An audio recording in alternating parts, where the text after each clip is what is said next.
സന്തോഷമുള്ള നാളുകളായിരുന്നു. പിന്നെ അങ്ങനെ ഒരു ദിവസം ഞാൻ ചേച്ചിയോട് ഹസ്സിൻ്റെ കാര്യങ്ങൾ ചോദിച്ചു. ചേച്ചി അവിടെ കാര്യങ്ങളെല്ലാം എന്നോട് പറഞ്ഞു. പിന്നീട് ഞങ്ങൾ നല്ല ബെസ്റ്റ് ഫ്രണ്ട്സായി. ഒരു ദിവസം ചേച്ചി എന്നെ വീട്ടിലേക്ക് വിളിച്ചു. അങ്ങനെ ദിവസം മാസവും കടന്നു പോയി. ഒരു ദിവസം ജോലി കഴിഞ്ഞ് പോകുമ്പോൾ ഒടുക്കത്തെ മഴയായിരുന്നു. ഞാനും ചേച്ചിയും കൂടി പാർക്കിങ്ങിൽ നിന്നു. നല്ല മഴയായിരുന്നു. ഞാൻ ചേച്ചിയോട് ഓരോന്ന് സംസാരിച്ചു. ഞാൻ പതുക്കെ ഒരു വിഷയം എടുത്തിട്ടു.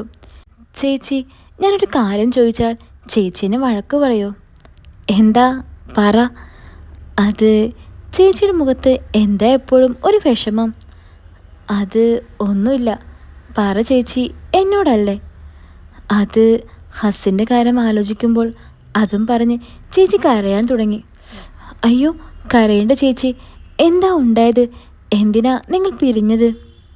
പിരിഞ്ഞതല്ല, പിരിച്ചതാണ്, ചേച്ചി പറഞ്ഞു. പിരിച്ചതോ? ആര്? വിധി, അല്ലാതാര്? ചേച്ചി കാര്യം പറഞ്ഞതാ, എന്താ ഉണ്ടായത്? ഞാൻ ചോദിച്ചു. അത് ഞാനും ചേട്ടനും തമ്മിൽ പ്രണയിച്ച് വിവാഹം ചെയ്തതാണ്. അത്ര ഹാപ്പിയായിരുന്നു ഞങ്ങളുടെ പ്രണയകാലം. നല്ല മനുഷ്യനായിരുന്നു, മാന്യനായിരുന്നു. എൻ്റെ അനുവാദമില്ലാതെ എൻ്റെ കഴുത്തിൽ ഒരു താലി കെട്ടാതെയോ എൻ്റെ ദേഹത്ത് തൊട്ടിട്ടില്ല. അത്രയ്ക്കും നല്ല മനുഷ്യനാണ്. ദൈവം തിരിച്ചങ്ങോട്ട് എടുത്തത്. എന്താ ചേച്ചി പറഞ്ഞത്? അതെ, ഞങ്ങളുടെ വിവാഹം കഴിഞ്ഞ് വീട്ടിലേക്ക് വരുമ്പോഴുണ്ടായ ഒരു വാഹനാപകടത്തിലായിരുന്നു. അതിനെ ചേട്ടനെ എനിക്ക് നഷ്ടപ്പെട്ടു. അപ്പോൾ ചേച്ചി ഇപ്പോഴും എന്താടാ? അല്ല ചേച്ചി, ഒന്നും നടന്നിട്ടില്ലേ എന്ന്. അതെന്താ നീ അങ്ങനെ ചോദിച്ചേ? അല്ല, ചേച്ചിക്ക് ഒരു സെക്കൻഡ് മാരേജ് നോക്കിക്കൂടെ? ഇല്ലടാ, എൻ്റെ മനസ്സ് ഇപ്പോഴും റെഡി ആയിട്ടില്ല. ശരി, ഞാൻ പറഞ്ഞു. മഴ കുറഞ്ഞപ്പോൾ ചേച്ചി പറഞ്ഞു നമുക്ക് പോകാമെന്ന്. അങ്ങനെ ഞാനും ചേച്ചിയും സ്കൂട്ടറിൽ കയറി. വണ്ടി ചേച്ചിയാണ് ഓടിച്ചത്. വണ്ടി സ്റ്റാർട്ടാക്കി എടുത്തപ്പോൾ വീണ്ടും മഴ തുടങ്ങി. ചേച്ചി, ഇനി നിർത്തണ്ട, കത്തിച്ച് വിട്ടോ, ഞാൻ പറഞ്ഞു. ആ ശരിയടാ. ചേച്ചി വണ്ടി സ്പീഡിൽ ഓടിച്ചു കൊണ്ടുപോയി. പെട്ടെന്ന് വണ്ടി ഒന്ന് ചാടിയപ്പോൾ ഞാൻ പതുക്കെ ചേച്ചിയുടെ തോളിലൊന്ന് പിടിച്ചു.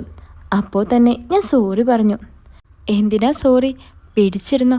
അല്ലെങ്കിൽ തെറിച്ച് വീണ് വല്ല പ്രശ്നവുമാകും, ചേച്ചി പറഞ്ഞു. ഞാൻ ചേച്ചിയുടെ 2 ഷോൾഡറിലും കൈവച്ചിരുന്നു. റോഡിൽ ആകെ മഴ കാരണം ഇരുട്ട് മൂടി. ഞാനും ചേച്ചിയും ആകെ നനഞ്ഞു. പെട്ടെന്ന് ചേച്ചി വണ്ടി നിർത്തി. എന്നിട്ട് എന്നോട് പറഞ്ഞു, എടാ, നിന്നെ വീട്ടിലിറക്കിയാൽ മതിയോ? എന്തായാലും നനഞ്ഞതല്ലേ. വേണ്ട ചേച്ചി. ശരി എന്ന് പറഞ്ഞ് ചേച്ചി 2 കാലും നിലത്ത് കുത്തി നിന്ന് ചേച്ചിയുടെ ചുരിദാർ ടോപ്പ് ഒന്ന് റെഡിയാക്കി. മഴ നനഞ്ഞത് കാരണം അത് നന്നായി ഒട്ടിയിരുന്നു. ചേച്ചി എന്നിട്ട് വീണ്ടും വണ്ടി എടുത്തു. ഞാൻ ചേച്ചിയോട് ചേർന്നിരുന്നു.